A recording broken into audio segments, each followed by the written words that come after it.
Hello aspirants, this is Ankit. Welcome to Ashokanand edu hub. हमने 4 parts discuss कर चुका हूँ, जिसमें 2 पार्ट्स में मैंने आपको बिहार स्पेशल को डिस्कस किया और उसके बाद आपको राष्ट्रीय घटनाक्रम को मैंने देखा है। ठीक है? तो आज ये आपका 5वां लेक्चर है और इसमें मैं राज्य व्यवस्था एवं शासन को देखूँगा।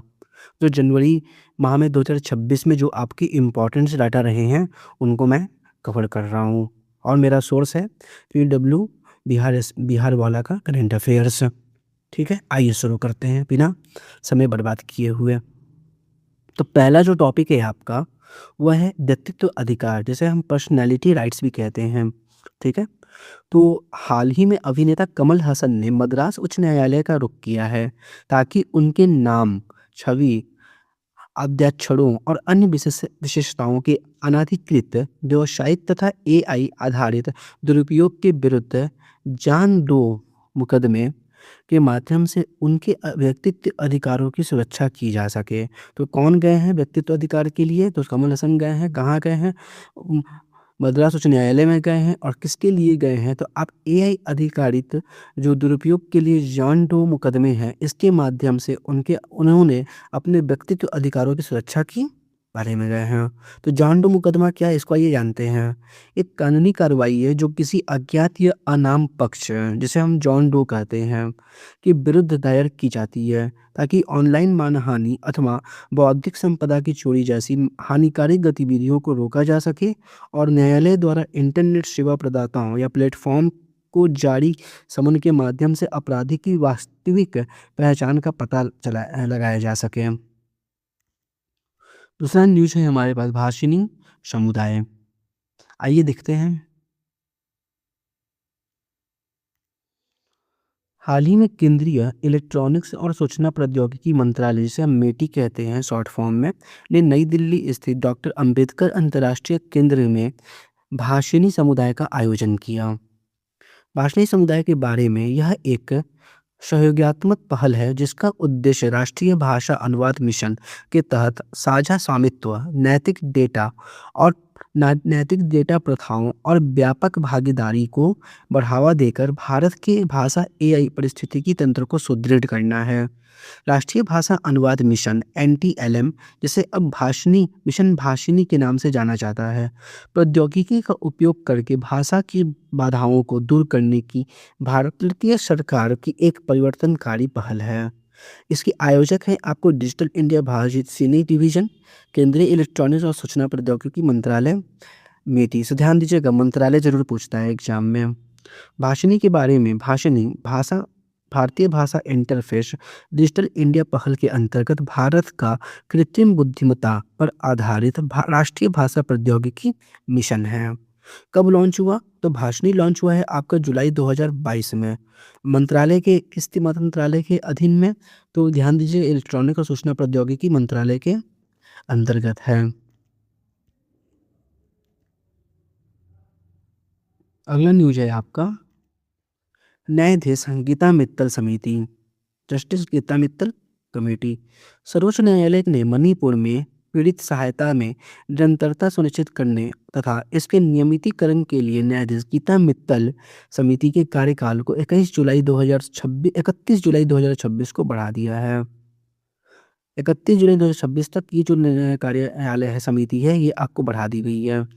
न्यायमूर्ति गीता मित्तल समिति के बारे में गठित करने वाली प्राधिकरण अगस्त 2023 में भारत का सर्वोच्च न्यायालय मणिपुर में मैतेई और कुकी समुदायों की बीच हुए गंभीर जातीय संघर्ष के बाद हुआ, क्योंकि इन दोनों के बीच संघर्ष चल रही थी मणिपुर में। ध्यान दीजिएगा इन दोनों समुदाय के बारे में, एक आपका मैतेई समुदाय है, एक आपका कुकी समुदाय है। संरचना, यह 3 सेवानिवृत्त उच्च न्यायालय न्यायाधीशों की एक पूर्णतः महिला समिति है। अध्यक्ष यहाँ पे हैं गीता मित्तल हैं, न्यायाधीश हैं, और सदस्य आपको न्यायाधीश शालिनी फणसलकर जोशी और न्यायमूर्ति आशा मेनन हैं। 3 सदस्यीय मेंबर हैं, ध्यान दीजिएगा 3 सदस्यीय कमेटी है ये, जिसमें आपको न्यायाधीश यहाँ पे अध्यक्ष के रूप में गीता मित्तल जी हैं और सदस्य के रूप में आपको शालिनी फणसलकर और जोशी और न्यायमूर्ति आशा मेनन हैं। तो कार्यादेश मई 2023 में मणिपुर में भड़की जातीय हिंसा के पीड़ितों के लिए राहत, पुनर्वास, मुआवजा और मानवीय उपायों की निगरानी करना। रिपोर्ट समिति समय समय पर सर्वोच्च न्यायालय को अपनी रिपोर्ट प्रस्तुत करती है। कार्यालय समिति का प्रारंभिक कार्यालय औपचारिक रूप से जुलाई 2025 में समाप्त हो गया था, किंतु उसे अपना कार्य जारी रखना पड़ा। उसने अपना कार्य जारी रखा। ठीक है, आइए अगली न्यूज को समझते हैं। असम भारत का पहला राज्य जिसने 8वां राज्य वेतन आयोग गठित किया है। भारत का 8वां राज्य बन गया है, सॉरी, भारत का असम पहला राज्य बन गया है जिसने 8वां राज्य वेतन आयोग गठित कर दिया है। Assam first state in the India to constitute an 8th state पे कमीशन। असम भारत का पहला राज्य बन गया है जिसने 8वें राज्य वेतन आयोग का गठन किया है।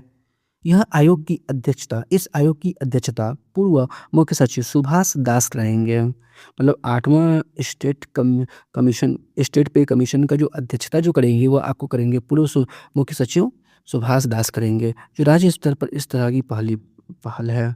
8वें केंद्रीय वेतन आयोग के बारे में केंद्रीय मंत्रिमंडल ने मार्च 2025 के प्रारंभ मध्यकाल में आयोग और उसके कार्यादेश को स्वीकृति प्रदान की थी, जबकि औपचारिक अधिसूचना लगभग नवंबर 2025 में जारी की गई। आयोग से लगभग 18 महीनों में पहली अपनी सिफारिशें प्रस्तुत करने की अपेक्षा है।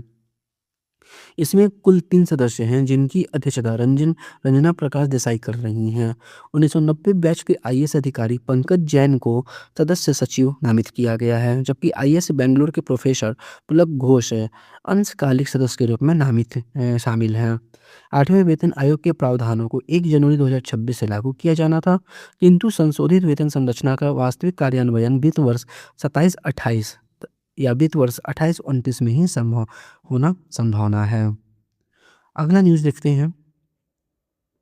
राष्ट्रमंडल देशों के अध्यक्षों और पीठासीन अधिकारियों का 28वां सम्मेलन। राष्ट्रमंडल देशों के अध्यक्षों और पीठासीन अधिकारियों का 28वां सम्मेलन, जिसको हम SCPOC 14 जनवरी से 16 जनवरी 2026 तक नई दिल्ली में आयोजित किया गया। सम्मेलन के संदर्भ में इसका उद्देश्य विधायी लोकतंत्र की वित्तीय प्रणाली की समझ को बढ़ावा देना और विधानपालिका संस्थाओं के विकास को सुदृढ़ करना है। लोकसभा अध्यक्ष ओम बिरला इस सम्मेलन के अध्यक्ष थे। अध्यक्षता की बात कर लिया जाए तो आपको लोकसभा के जो अध्यक्ष हमारे हैं ओम बिरला, उसके सदन के अध्यक्ष थे। और एक्चुअली मेरे को ये बताओ कि ओम बिरला सर हमारी किस सिटी को रिप्रेजेंट करते हैं, मतलब ये किस सिटी से कॉन्स्टिट्यूएंसी में पार्टिसिपेट करते हैं, मतलब इनका जो निर्वाचन क्षेत्र है वह कौन सा शहर है, ये बताना है तुम्हें। कमेंट बॉक्स में इसका आंसर जरूर देना। सम्मेलन की समाप्ति के पश्चात लोकसभा अध्यक्ष ने राष्ट्रमंडल के अध्यक्षों और पीठासीन अधिकारियों के सम्मेलन की अध्यक्षता ब्रिटेन के हाउस ऑफ कॉमन्स के अध्यक्ष लिंडसे होयल को सौंप दी। राष्ट्रमंडल के अध्यक्ष और पीठासीन अधिकारियों का सम्मेलन। यह सम्मेलन राष्ट्रमंडल के स्वतंत्र संप्रभु राज्यों की राष्ट्रीय संसदों के अध्यक्षों और पीठासीन अधिकारियों को एक मंच पर लाता है। इसकी स्थापना 1969 में कनाडा के हाउस ऑफ कॉमन्स के तत्कालीन अध्यक्ष लुशियन लैमोरो की पहल पर की गई थी।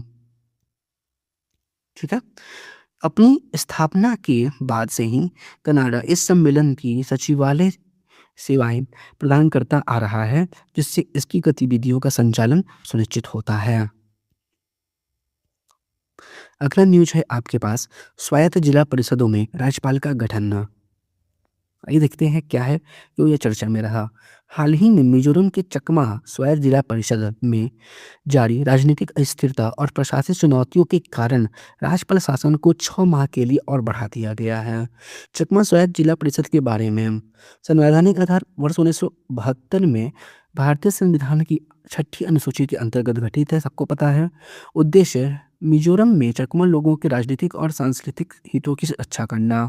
चकमा लोग जनसांख्यिकी मिजोरम में मिजो के बाद दूसरी सबसे बड़ी अनुसूचित जनजाति है। देखना स्टेटमेंट बेस्ड क्वेश्चन में डाल सकता है। मिजोरम के बाद मिजोरम में मिजो सबसे बड़ी जाति है, और इसके बाद जो आपकी जो दूसरी सबसे बड़ी जनजाति है वो आपका चकमा जनजाति है, चकमा लोग हैं, ध्यान दीजिएगा। तो धर्म मुख्यतः यहाँ पे बौद्ध है समुदाय है।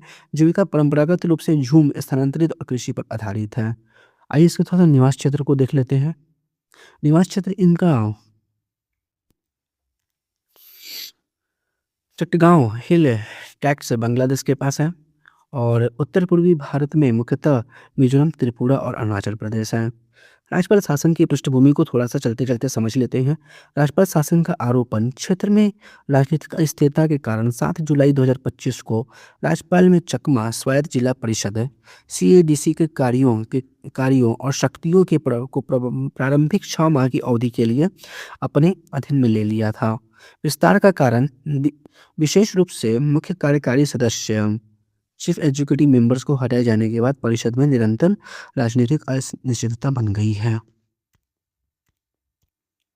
राज्यपाल शासन के संवैधानिक अधिकार अनुच्छेद 244 असम, मेघालय, त्रिपुरा और मिजोरम, ठीक है, कि निर्दिष्ट जनजातीय क्षेत्रों के संबंध में छठी अनुसूची को लागू करता है। अनुच्छेद 244 को अगर आपको जानना है तो असम, मेघालय, त्रिपुरा और मिजोरम, नॉर्थ ईस्ट, ये जो 4 स्टेट्स हैं आपके, वहाँ पर जो जनजातीय क्षेत्र के संबंध में छठी अनुसूची को लागू करता है, ये ध्यान रखिएगा। और परिच्छेद 12 ए छठी अनुसूची सब प्रशासन में विफलता या अनुसूची के अनुसार कार्य न होने की स्थिति में राज्यपाल को जिला या क्षेत्रीय परिषद के सभी या किसी भी कार्य शक्तियों को अपने अधीन लेने का अधिकार प्रदान करता है। स्वायत्त स्वायत्त जिले के बारे में, स्वायत्त जिला परिषदें एडीसी भारतीय संविधान की छठी अनुसूची के अंतर्गत स्थापित स्वशासी जनजातीय प्रशासनिक निकाय है। छठी अनुसूची अनुच्छेद 244 के अनुसार असम, मेघालय, त्रिपुरा और मिजोरम, ये 4 जो स्टेट्स आपके हैं, वहाँ के उत्तर पूर्वी राज्यों में जनजातीय क्षेत्रों के प्रशासन से संबंधित है। हम इसको पहले ही देख लिए हैं, ठीक है। यह जनजातीय क्षेत्रों के लिए एक विशेष स्वायत्त शासन ढांचा प्रदान करती है ताकि उनके अधिकारों की रक्षा हो सके और स्व प्रशासन को सक्षम बनाया जा सके। सर्वोच्च न्यायालय ने स्पीकर के जांच पैनल की स्थिति को बरकरार रखा। सर्वोच्च न्यायालय ने इलाहाबाद उच्च न्यायालय के न्यायाधीश न्यायमूर्ति यशवंत वर्मा द्वारा दायर याचिका को खारिज कर दिया और लोकसभा अध्यक्ष द्वारा न्यायाधीश जांच अधिनियम 1968 के तहत जांच समिति गठन करने के निर्णय को बरकरार रखा। मामले की पृष्ठभूमि प्रारंभ मार्च 2025 में कथित रूप से नई दिल्ली में न्यायमूर्ति वर्मा के आधिकारिक आवास से आधे जले हुए नोटों से भरे बोरे पाए गए। इस समय वे दिल्ली उच्च न्यायालय के कार्यरत न्यायाधीश थे। मतलब जब ये घटना घटी थी तो उस समय ये आपको दिल्ली उच्च न्यायालय के कार्यरत न्यायाधीश थे। घटनाक्रम बाद में न्यायमूर्ति वर्मा का स्थानांतरण इलाहाबाद उच्च न्यायालय कर दिया गया। इन हाउस जांच तत्कालीन भारत के मुख्य न्यायाधीश राजीव खन्ना द्वारा शुरू की गई इन हाउस जांच में उनके हटाने की सिफारिश की गई और यह सिफारिश संसद को भेजी गई। संसदीय कार्यवाही न्यायमूर्ति वर्मा को हटाने के लिए लोकसभा और राज्यसभा दोनों में प्रस्ताव पेश किया गया। जांच समिति अगस्त 2025 में लोकसभा अध्यक्ष ओम बिरला ने न्यायमूर्ति वर्मा को हटाने के प्रस्ताव को स्वीकार किया और 3 सदस्यीय जांच समिति का गठन किया। आगे है न्यायाधीशों को हटाने से संबंधित संवैधानिक प्रावधान। अनुच्छेद 124(4) एवं 217(1)(b) सिद्ध कदाचार या अक्षमता के आधार पर राष्ट्रपति द्वारा सर्वोच्च न्यायालय और उच्च न्यायालय के न्यायाधीशों को हटाना। सर्वोच्च न्यायालय के न्यायाधीशों को हटाने के लिए आपका आर्टिकल नंबर 124 का 4 है, ठीक है।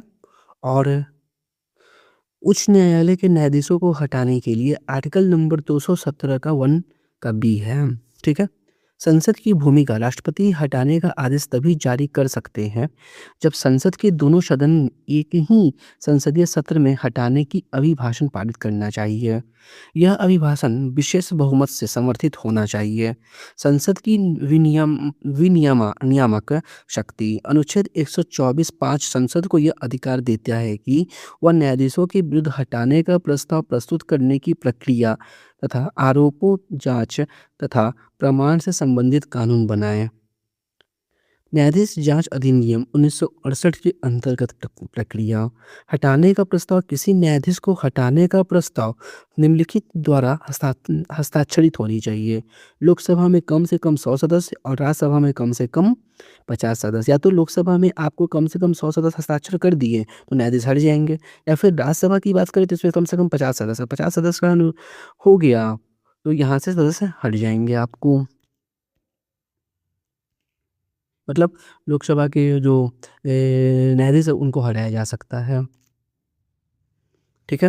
प्रस्ताव की स्वीकृति लोकसभा अध्यक्ष या राज्यसभा के सभापति, जैसा भी मामला हो, लोकसभा की बात हो लोकसभा में, राज्यसभा की बात हो राज्यसभा में हो, जैसे ही मामले हो उचित परामर्श के बाद प्रस्ताव को स्वीकार या अस्वीकार कर सकते हैं। जांच समिति प्रस्ताव की स्वीकृति जब मिल जाएगी तो उसके बाद 3 सदस्यीय जांच समिति गठित की जाती है, जिसमें शामिल होते हैं आपको सर्वोच्च न्यायालय के एक मुख्य न्यायाधीश, सर्वोच्च न्यायालय के एक न्यायाधीश और किसी उच्च न्यायालय के मुख्य न्यायाधीश और एक प्रतिष्ठित विधिवेत्ता, जैसा कि अध्यक्ष या सभापति द्वारा उपयुक्त समझा जाए। पदच्युत करना, पद हटाने के लिए यदि जांच समिति न्यायाधीश को कदाचार या अक्षमता का दोषी पाती है तो संसद के दोनों सदनों की को एक ही सत्र में आवश्यक विशेष बहुमत के साथ हटाने का प्रस्ताव पारित करना होता है। इसलिए वो राष्ट्रपति न्यायाधीश को हटाने का आदेश जारी करते हैं। अब तक उच्चतर न्यायपालिका, सर्वोच्च न्यायालय और उच्च न्यायालय के किसी भी न्यायाधीश को सफलतापूर्वक महाभियोग द्वारा नहीं हटाया गया है। ध्यान दीजिएगा इस बात को। हाल ही में तमिलनाडु के राज्यपाल आर.एन. रवि ने राज्य सरकार द्वारा तैयार किए गए राज्यपाल के पारंपरिक भाषण को पढ़ने से इनकार कर दिया। राज्यपाल का प्रथागत संबोधन देख रहे हैं हम लोग। इसमें हाल ही में तमिलनाडु के राज्यपाल आर.एन.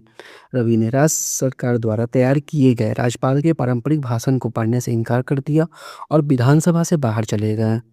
संबंधित तथ्य क्या है? राज्यपाल ने आरोप लगाया कि उनके पारंपरिक संबोधन से पहले राष्ट्रगान नहीं बजाया गया और इसे भारत के संविधान और राष्ट्रगान का अपमान बताया।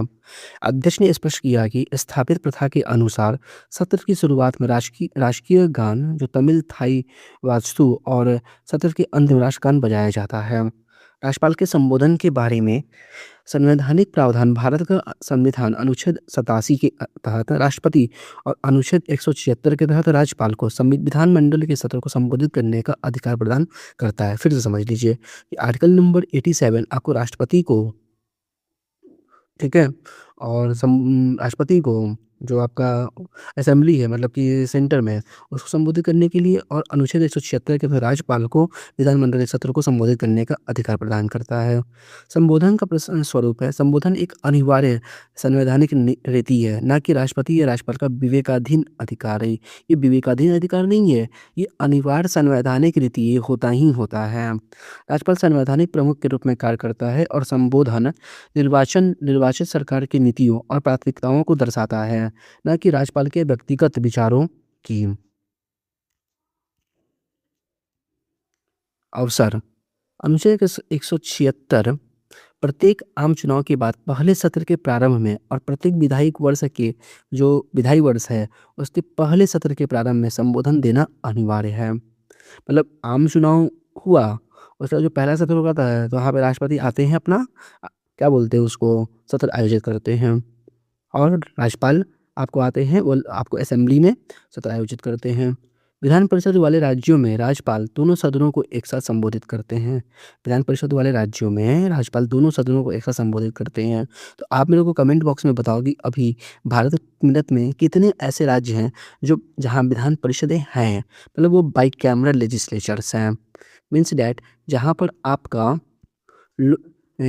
असेंबली भी है, मतलब लेजिस्लेटिव असेंबली भी है और लेजिस्लेटिव काउंसिल भी है। ठीक है, अगर तुमको नहीं पता है तो मैं इसी चैनल पर एक शॉर्ट्स में ट्रिक्स बनाकर डाला हूँ, तो उस ट्रिक्स को तुम देख लो, तुम्हारा क्लियर हो जाएगा।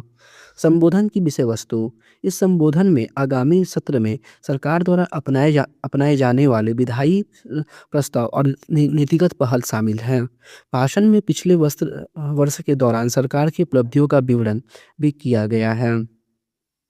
अभिभाषण की तैयारी, अभिभाषण की सामग्री निर्वाचित सरकार द्वारा विभिन्न मंत्रालयों और विभागों से प्राप्त सुझावों का उपयोग करके तैयार की जाती है। राज्यपाल की भूमिका अनुच्छेद 74 और 163 के तहत राष्ट्रपति और राज्यपाल, अनुच्छेद 74 राष्ट्रपति और अनुच्छेद 173 राज्यपाल। संवैधानिक रूप से मंत्रिपरिषद की सहायता और सलाह पर कार्य करने के लिए बाध्य हैं। न्यायिक व्याख्याएं। अब्दुल गफूर हबीबुल्लाह मामला 1966 का है। राज्यपाल भाषण देने से इनकार नहीं कर सकते हैं और अनुच्छेद 176 के तहत संवैधानिक कर्तव्य का पालन करने से मना नहीं कर सकते हैं। ये अब्दुल गफूर हबीबुल्लाह मामला 1966 में बताया गया है। अगला जो है योगेंद्र सिंह हांडा बनाम राजस्थान राज्य 1967। राज्यपाल ने माफ कीजिएगा, न्यायालय ने निर्णय दिया कि भाषण का आंशिक पठन संवैधानिक आवश्यकताओं की पूर्ति के लिए पर्याप्त है। शमशेर सिंह बनाम पंजाब राज्य 1974 का मामला। राज्यपाल को सभी कार्यों में मंत्रिपरिषद की सहायता और सलाह पर कार्य करना चाहिए, सिवाय कुछ विवेकाधीन मामलों के। राज्यपाल कोई वैकल्पिक शक्ति केंद्र नहीं बल्कि एक संवैधानिक प्रमुख है। भाषण देने से इनकार करने के संवैधानिक निहितार्थ। संवैधानिक संकट का खतरा। यदि राज्यपाल विधानसभा के अभिभाषण को अस्वीकार कर देते हैं या उसमें संशोधन करते हैं तो इससे विधायिका के कामकाज में बाधा उत्पन्न होकर संवैधानिक संकट उत्पन्न हो सकता है। अभिभाषण की अस्वीकृति अविश्वास प्रस्ताव के रूप में। राज्यपाल या राष्ट्रपति के अभिभाषण की अस्वीकृति को परंपरागत रूप से सरकार के विरुद्ध अविश्वास प्रस्ताव माना जाता है। लोकतांत्रिक अन्याय। राज्यपाल द्वारा मनमाने ढंग से शब्दों को जोड़ने या हटाने के कारण निर्वाचित सरकार को इस्तीफा देने के लिए मजबूर करना अन्यायपूर्ण, अनैतिक तथा अलोकतांत्रिक होगा। संसदीय लोकतंत्र के लिए खतरा। ऐसे कार्यों से दायित्वपूर्ण शासन व्यवस्था कमजोर होती है और कार्यपालिका, विधायिका और राज्यपाल के बीच संवैधानिक असंतुलन की स्थिति उत्पन्न हो सकती है। ठीक है, अगला देखते हैं राज्य विधायी सूचकांक। 86वें अखिल भारतीय पीठासीन अधिकारी सम्मेलन all India presiding officers conference में संसद और राज्य विधानसभाओं के वस्तुनिष्ठ मूल्यांकन और तुलना को सक्षम करने के लिए राष्ट्रीय विधायी सूचकांक का प्रस्ताव रखा गया। 86वां अखिल भारतीय पीठासीन अधिकारी सम्मेलन 19 से 21 जनवरी 2026 के दौरान उत्तर प्रदेश विधान भवन लखनऊ में आयोजित किया गया है। राष्ट्रीय विधायी सूचकांक के बारे में। एनएलआई भारत में विधायी निकायों के लिए प्रस्तावित प्रदर्शन मूल्यांकन और मानकीकरण ढांचा है। यह संसद तथा राज्य विधायी सभाओं परिषदों के कार्यकलापों की मानकीकृत डाटा संचालित मापदंडों के माध्यम से वस्तुनिष्ठ रूप से मामले मापने, तुलना करने और रैंकिंग करने का कार्य करेगा। इसका उद्देश्य विधायी कार्य की उत्पादकता, दक्षता, पारदर्शिता और समग्र गुणवत्ता का आकलन करने के लिए राष्ट्रीय स्तर पर सूचकांक तैयार करना है। उद्देश्य और लाभ। विधायकों के बीच स्वस्थ प्रतिस्पर्धा को बढ़ावा देना ताकि उनके प्रदर्शन और नवाचार में सुधार हो सके। संवाद, बहस और विधायी उत्पादन की गुणवत्ता को उन्नत बनाना। मजबूत लोकतांत्रिक संस्थाओं के माध्यम से वर्ष 2047 तक विकसित भारत के व्यापक राष्ट्रीय लक्ष्य का समर्थन करना। राज्यों और विधायिकाओं के बीच अंतर, सर्वोत्तम प्रथाओं को उजागर करके सहकर्मी अधिगम, पीयर लर्निंग को प्रोत्साहित करना। अखिल भारतीय पीठासीन अधिकारी सम्मेलन।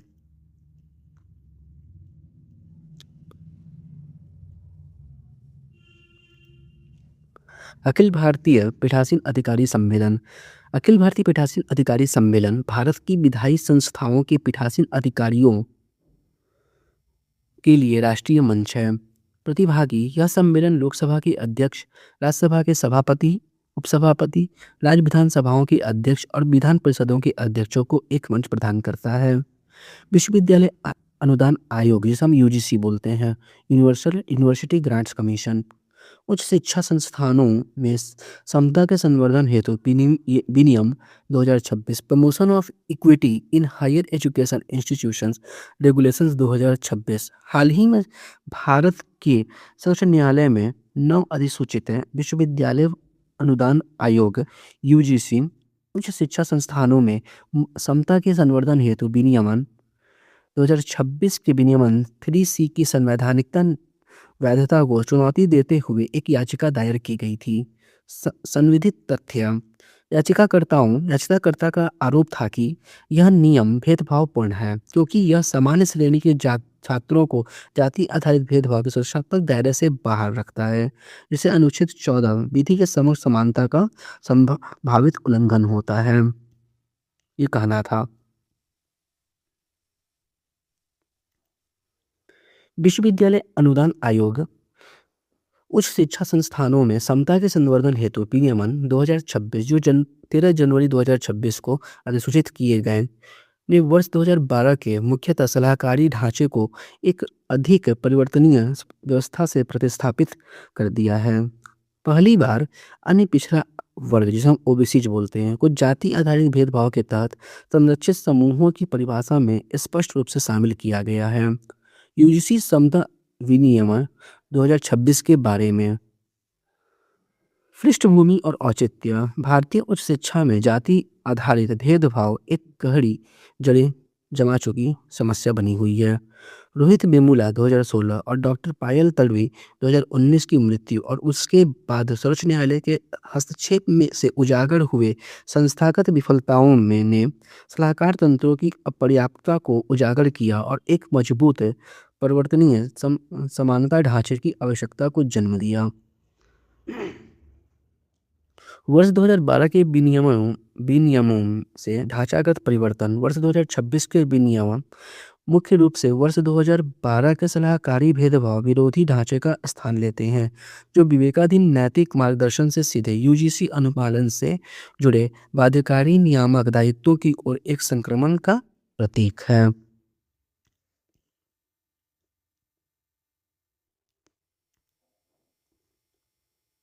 है। एनईपी 2020 के शाखा संरेखण विनियमन। राष्ट्रीय शिक्षा नीति एनईपी 2020 के समावेशी और समान दृष्टिकोण को क्रियान्वित करते हैं। समानता को एक परिधीय कल्याणकारी उपाय के बजाय एक मूल संस्थागत श्रेणी जिम्मेदारी के रूप में स्थापित करते हैं। समता का विस्तारित दायरा। प्रवेश स्तर पर सुरक्षा उपायों से आगे बढ़ते हुए यह ढांचा परिसर में होने वाले रोजमर्रा के भेदभाव, कक्षाओं, छात्रावासों, प्रयोगशालाओं, मूल्यांकन प्रणालियों और अनौपचारिक शैक्षणिक संस्थानों को संबोधित करता है ताकि संस्थागत शत्रुता को रोका जा सके, जिसके परिणामस्वरूप छात्र पढ़ाई छोड़ देते हैं और मानसिक स्वास्थ्य संबंधी परेशानियां उत्पन्न होती हैं। तो थोड़ा सा न्यूज़ बचा हुआ है, मैं इसको ख़त्म कर देता हूँ। ठीक है। तो संरक्षित समूह और समावेशन अधिदेश विनियमन अनुसूचित जाति, एससी, एसटी, ओबीसी, महिला और दिव्यांग व्यक्तियों को स्पष्ट रूप से संरक्षण प्रदान करते हैं, जिससे प्रतिनिधित्व, समर्थन और प्रभावी शिकायत निवारण सुनिश्चित होता है। समानता एक लागू करने योग्य संस्थागत कर्तव्य के रूप में समानता को उच्च शिक्षा संस्थानों का एक वैधानिक दायित्व माना जाता है, जिसमें रोकथाम, निगरानी और निवारण तंत्र को यूजीसी के नियामक निरीक्षण में एकीकृत किया गया है। यूजीसी समता विनियम 2026 से संबंधित चिंताएं। सामान्य वर्ग के कथित बहिष्कार, आलोचकों, प्रदर्शनकारियों और छात्र समूहों सहित का यह तर्क है कि ये नियम प्रभावी रूप से केवल अनुसूचित जाति, अनुसूचित जनजाति, अन्य पिछड़ा वर्ग के छात्रों को ही जातिगत भेदभाव के शिकार के रूप में मान्यता देते हैं, जिससे सामान्य वर्ग के छात्र समान सुरक्षा तंत्र से वंचित रह जाते हैं। इसने विरोध प्रदर्शनों को जन्म दिया है, जिससे विशेष रूप से लखनऊ और उत्तर प्रदेश के अन्य हिस्सों जैसे शहरों में, जहां छात्रों ने पक्षपात और परिसर में तनाव की आशंका व्यक्त की है। अनुच्छेद 14 और पीड़ित होने का क्रम। कानूनी आलोचकों का तर्क है कि जाति आधारित भेदभाव को केवल कुछ जाति समूहों पर लागू करना संविधान के अनुच्छेद 14 के तहत आवश्यक अंतर, स्पष्ट अंतर और तर्क संगत संबंध का अभाव दर्शाता है, जिससे संभावित रूप से पीड़ित होने का क्रम बन जाता है। अनुच्छेद 14 और पीड़ित होने का क्रम। कानूनी आलोचकों का तर्क है कि जाति आधारित भेदभाव को अस्पष्टता और दुरुपयोग की आशंका। अंतिम अनुसूचित पाठ में भेदभाव की स्पष्ट परिस्थिति, परिभाषाओं और दुर्भाग्यपूर्ण या झूठी शिकायतों के खिलाफ स्पष्ट सुरक्षा उपायों के अभाव को लेकर चिंता जताई गई है। एक प्रावधान जिसे कथित तौर पर मसौदे से हटा दिया गया है, जिससे प्रक्रियात्मक दुरुपयोग और पर्याप्त जांच के बिना आरोपों की आशंकाएं बढ़ गई हैं। तो ये टॉपिक है, ये ख़त्म हो गया है आपका। संक्षिप्त समाचार थोड़ा सा बचे हुए हैं, इनको हम नए पार्ट्स में कंप्लीट करेंगे। तो मेरे चैनल को ज़्यादा से ज़्यादा लाइक, शेयर और सब्सक्राइब कीजिए। Thank you very much.